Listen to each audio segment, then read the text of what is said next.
Big business, the rise of corporations. We're going to be looking in our social studies book with pages 86 through 87. How did technology affect American life in the late 1800s? The rise of corporations. With improved technology, the challenge became getting these improvements to American homes. Some entrepreneurs took risks investing their money and turned small businesses into corporations. Corporations are large businesses in which people invest their money and share ownership. As corporations became successful, they were better able to sell stocks or shares of ownership. Corporations then could continue the improvement and development of new technologies. Large corporations in the oil, steel, railroad, and banking industries soon dominated American business. Sometimes people who had invested a lot of money controlled a corporation. As businesses grew, so did the power of these corporate heads. Carnegie Steel Company. Andrew Carnegie came to the United States at age 12 from Scotland in 1848. He worked several jobs, eventually working his way through the ranks of a railroad company. In his early 30s, he left the railroad and bought a steel mill near Pittsburgh, Pennsylvania. Nearby natural resources made Pittsburgh an ideal location for making steel. Steel was used for railroads, buildings, and bridges. Carnegie used a new, cheaper method of making steel. His company came to rule the American steel industry. Rockefeller and Standard Oil.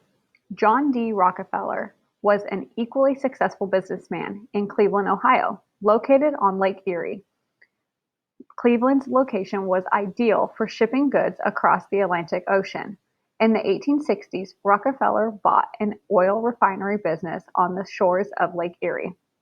Rockefeller then bought other oil companies or forced them out of business. As his wealth grew, he purchased railroads to transport his products. By the early 1880s, Rockefeller controlled the oil business in the United States. The billion-dollar corporation. Money itself became an industry during the late 1800s. Banks and their investors profited by loaning money.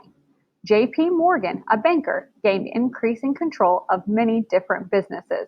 As the deals he made grew larger, so did his influence, power, and wealth. Morgan joined with Rockefeller and other investors to combine electric, steel, and manufacturing businesses. The result was the world's first billion-dollar corporation, U.S. Steel. Monopolies and trusts. Some people opposed the power of people like Carnegie, Rockefeller, and Morgan. They feared the unfairness that monopolies could bring to businesses and the public. A monopoly is a business that completely controls an industry. Most Americans believed that the only way to have their fair prices was for businesses to compete. Without competition, a monopoly could set high prices or treat workers poorly. Many state governments passed laws to try to stop monopolies. For example, many states made it illegal for one company to own stock in another company.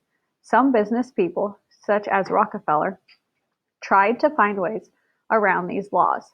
They set up trusts. A trust is a way of merging a number of businesses so that one person, called a trustee, could manage another person's property. Since trustees only managed companies and did not own them, no laws were broken. You can read more about trusts and how the U.S. government tried to stop monopolies on page 87.